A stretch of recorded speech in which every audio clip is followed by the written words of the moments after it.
இந்த தேங்காய் பால் சாதம் எப்படி செய்யலாம் பார்க்கலாம் வாங்க. Welcome to Jaswitha channel. இன்றைக்கி ஒரு தேங்காய் பால் சாதம் செய்யலாம். அதுக்கு தேவையான பொருள் வெங்காயம், 2 பெரிய வெங்காயம், தக்காளி, இஞ்சி பூண்டு விழுது, கொஞ்சம் கொத்தமல்லி, புதினா, அரை முடி தேங்காய் நல்லா நைஸாக அரைச்சி பால் எடுத்துக்கணும். எப்படி செய்யலாம் பார்க்கலாம் வாங்க.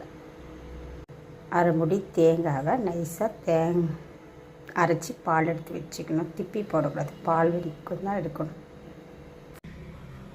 தேவையான அளவு எண்ணெய், கொஞ்சமாக நெய். எண்ணெய் காஞ்சோன்னா பட்டை, லவங்கம், ஏலக்காய், வேறு எதுவும் போடக்கூடாது. சோம்புலாம் வேண்டாம்.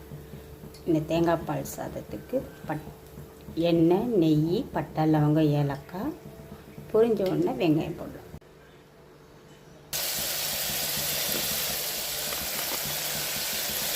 வெங்காயம் நல்லா வதங்கணும். இதுக்கு ப்ரௌன் ஆகணும்னு அவசியம் இல்லை, நல்லா வதங்கணும், அவ்வளோதான். அதுக்கப்புறம் இஞ்சி பூண்டு விழுத்து வெங்காயம் வதங்கினோடனே இஞ்சி பூண்டு விழுத்து, அப்புறம் கொஞ்சமாக திருவி வச்சுட தேங்காய், தக்காளி. இதுக்கு பச்சை மிளகா தான், 2 பச்சை மிளகா கீழே இந்த மாதிரி போட்டுச்சு. இதுக்கு பச்சை மிளகா காரம் தான், மிளகாத்தூள், மஞ்சத்தூள் எதுவும் கிடையாது. இது கூட புதினா, கொத்தமல்லி எல்லாம் வதக்கிட்டு அரை மணி நேரம் பச்சரிசி, பொன்னி பச்சரிசி 1.5 அளவுக்கு போட்டுட்டேன். அரை மணி நேரம் தண்ணியில் ஊற வைக்கணும். இந்த மாதிரி தேங்காவெல்லாம் பிரிஞ்சு சக்கை எடுத்துகிட்டு பால் மட்டும் பிரிஞ்சு வச்சுருக்கிறேன்.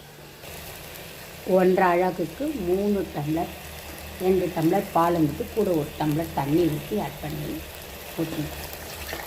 இந்த தேங்காய் பால் நான் கல் உப்பு தான் போடுவேன். 1.5 அளவுக்கு தகுந்த உப்பு, அவங்கவுங்க உப்பு செக் பண்ணிக்கோங்க. இந்த மாதிரி கொதிக்கும்போது மூடி 3 விசில் 5 நிமிஷம் வச்சா தேங்காய் பால் சாதம் தயாராகிடும்.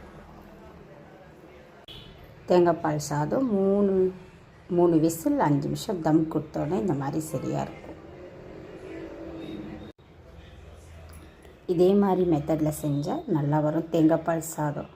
இந்த தேங்காய் பால் சாதம் உங்களுக்கு பிடிச்சிருந்தால் எங்கள் சேனலை சப்ஸ்கிரைப் பண்ணுங்கள், லைக் பண்ணுங்கள்.